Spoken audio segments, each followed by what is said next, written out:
Picture this for a second. You wake up this morning, you check your phone, maybe you grab a coffee, and somewhere in the back of your mind, without even thinking about it, you're already running the numbers. Rent, car payment, maybe some credit card debt from the holidays that's still sitting there, quietly bothering you. You're managing it. Barely, but you're managing. Now, imagine your neighbor comes over and tells you he's carrying $112,000 in debt. You think, okay, that's rough. But then he tells you he makes $60,000 a year. All right, it's bad, but people come back from worse. You've seen it happen. But then he tells you one more thing. He tells you the interest alone on that debt is costing him $24,000 every single year. That's 40% of everything he earns, gone before he buys a single grocery, before he pays a single utility bill. And on top of all that, he's borrowing another $6,000 every single month just to keep the lights on. You wouldn't call that managing. You'd call that a slow-motion disaster. Now, I want you to scale that picture up. Replace your neighbor with the United States government. Replace that $112,000 with $38.4 trillion. And that $24,000 in annual interest, that's now $1 trillion, and it is climbing fast. That scenario I just described is not hypothetical. That is exactly where the United States of America sits right now. And the question that nobody in mainstream media seems willing to ask, the question that should genuinely keep every American up at night is this: how does this end? Because here's the thing. There are really only a handful of ways out of a debt crisis this size. And when you actually look at the math, when you look at the history, and when you look at what governments have actually done when they have been in this exact position before, only one of those paths has consistently worked at scale, and it is not pretty. My name is Smith, and I spend way too much time thinking about money, debt, and the systems that quietly shape the financial future of every single person living in this country. If you were someone who feels like inflation is eating your paycheck alive, if the Federal Reserve seems to make decisions that have absolutely nothing to do with your actual life, or if you have been watching that national debt clock spin and you genuinely have no idea what it means for your savings, your mortgage, or your retirement, hit subscribe right now and give this video a thumbs up, because everything I am about to say is directly relevant to you. Today, we are going deep on something that most finance content completely avoids because it is uncomfortable. We are going to talk about the true scale of U.S. debt, what the Federal Reserve's real options actually are, why most of those options are essentially off the table, and why history, real, documented, peer-reviewed history, suggests that large-scale conflict, or something that functions economically like war, may be the only mechanism powerful enough to give the government the political cover it needs to escape this trap. Now, before you go anywhere, I am not being sensationalist. I am being mathematical. Stay with me. Let us start with the raw numbers, because you need to actually feel the weight of these figures before the rest of this video makes any sense. As of right now, the U.S. national debt sits at approximately $38.4 trillion. That number alone is almost meaningless to most people. It is simply too large to process. So let me translate it into something you can actually feel. According to the Joint Economic Committee of the U.S. Congress, that debt is growing at a rate of $6.12 billion per day. That's $255 million an hour, $4.25 million every single minute. By the time you finish watching this video, the United States will have added somewhere between $40 and $50 million to its national debt. But here's what most people completely miss. The debt number itself is not the crisis. The interest is the crisis. In 2020, just 5 years ago, the U.S. paid $345 billion in net interest on its debt. By 2025, that number rocketed to $970 billion, nearly 3 times higher in 5 years.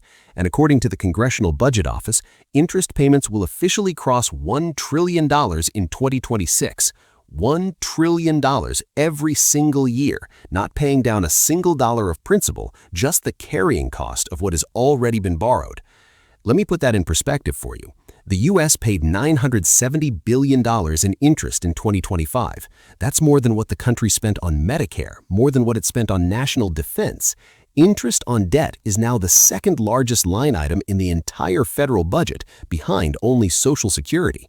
And if current projections hold, the CBO estimates net interest payments will total $16.2 trillion over the next 10 years alone. That's $16 trillion transferred, not to schools, not to infrastructure, not to innovation or research or anything that builds the future, but to bondholders, many of them foreign governments. Now, you might be thinking, okay, but the US is the largest economy in the world. Surely it can handle this. And that's a fair instinct. So let's look at it relative to GDP.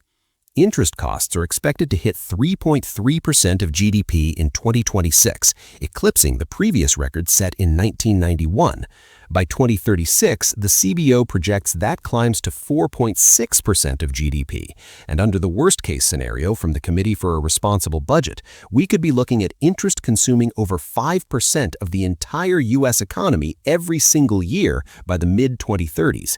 This is where it gets interesting, and I mean that in the genuinely alarming way possible, because when interest costs grow faster than the economy grows, you get a feedback loop.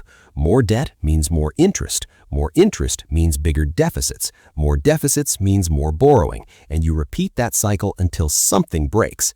Economists call this a debt spiral, and the United States is already inside one. Now, here's the thing about debt spirals. They don't feel catastrophic from the inside, not at first, and that's actually the most dangerous part of all. Think about someone you know. Maybe it's a family member, maybe it's someone you grew up with who's been carrying serious credit card debt for years. You ask them about it and they tell you, I'm fine, I'm paying the minimums, things are going to turn around, I'll sort it out. And they believe that. They genuinely believe it because the lights are still on, the car is still in the driveway, life looks completely normal from the outside.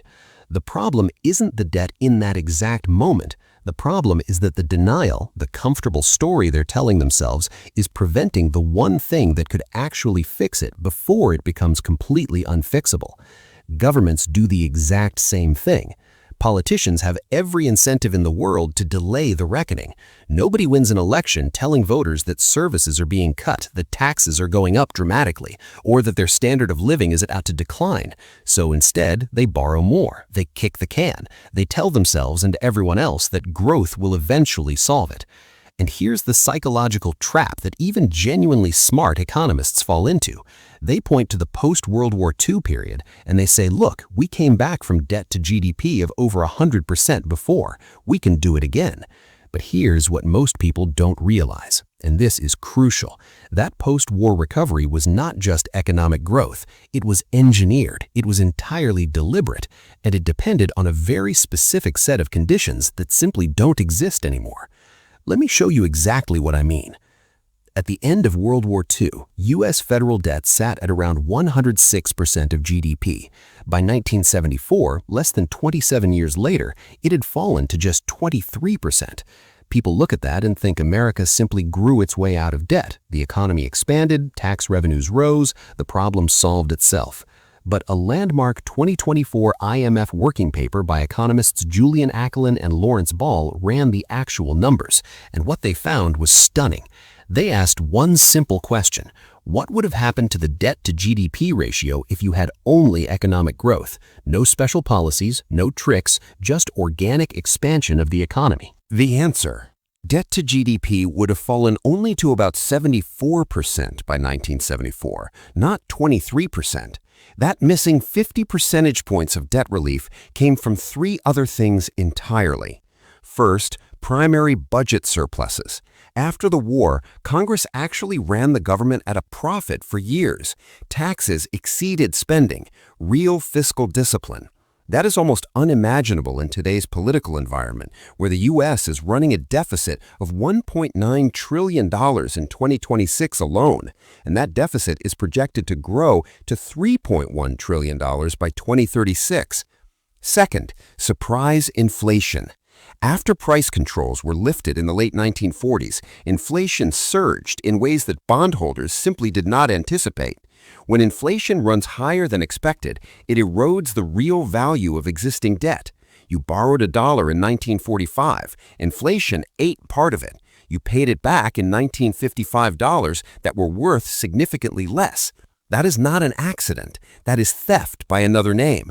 Quiet, legal, government-sanctioned theft from savers. Third, and this is the big one, financial repression. From 1942 to 1951, the Federal Reserve pegged interest rates at artificially low levels specifically to help finance the war. The Fed was not independent during this period. It was essentially executing Treasury decisions. As Fed Chairman Mariner Eccles himself described his role, his work had become, and I am quoting directly here, a routine administrative job. The Fed simply printed and bought government bonds at whatever yield the Treasury needed. What this meant in practice was that real interest rates after subtracting inflation, were deeply negative for years. The government was borrowing money at rates below inflation, which meant in real terms the debt was constantly shrinking. Bondholders were losing purchasing power, and most of them did not even fully understand it was happening to them. Now, can we recreate those conditions today? Budget surpluses. The U.S. has not run a meaningful surplus in over 2 decades. The current political system makes the spending cuts or tax increases required to achieve one politically suicidal. No serious economist and no serious politician is proposing a credible path to surplus. Surprise inflation. Markets are no longer surprised by inflation the way they were in 1947. Inflation expectations are now baked directly into bond yields. When inflation rises, interest rates on new debt rise with it, sometimes faster. The Fed learned this the hard way between 2022 and 2024. You cannot inflate away modern debt without markets immediately pricing in that inflation and demanding higher yields, which actually makes the debt problem significantly worse. Financial repression. The Fed today is legally and structurally independent from the Treasury in ways it simply was not during World War II. Central bank independence is a cornerstone of modern monetary credibility.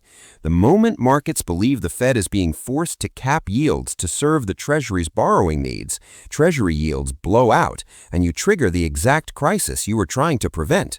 So all 3 of the mechanisms that worked in the post-war period are either unavailable or counterproductive in the modern context, which brings us to the uncomfortable question this video is really about. There are exactly 4 ways a government can escape a debt crisis of this magnitude. Let me walk through all 4 of them, and let me be completely honest about the math behind each one.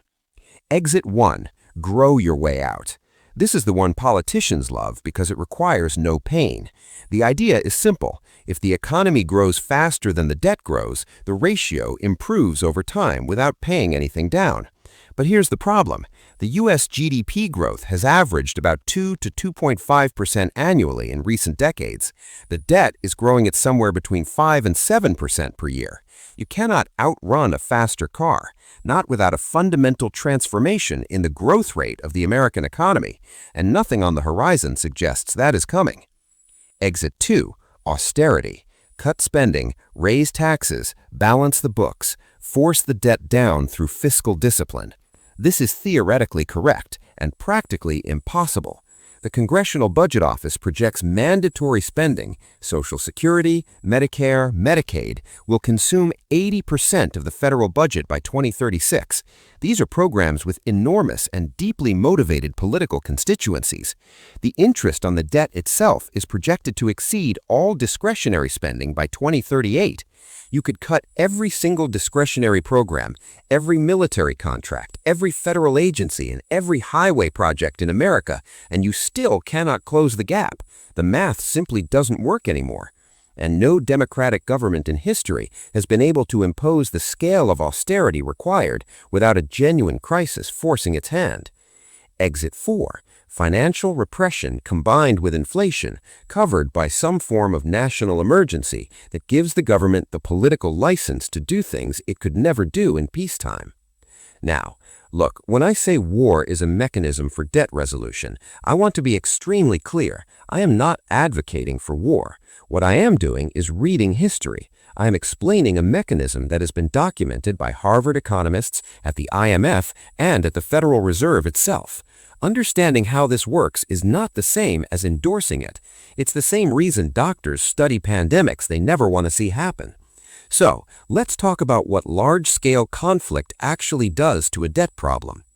Here's what most people don't realize. War spending is politically untouchable. The moment a country is in existential conflict, the normal constraints on government borrowing and spending essentially disappear.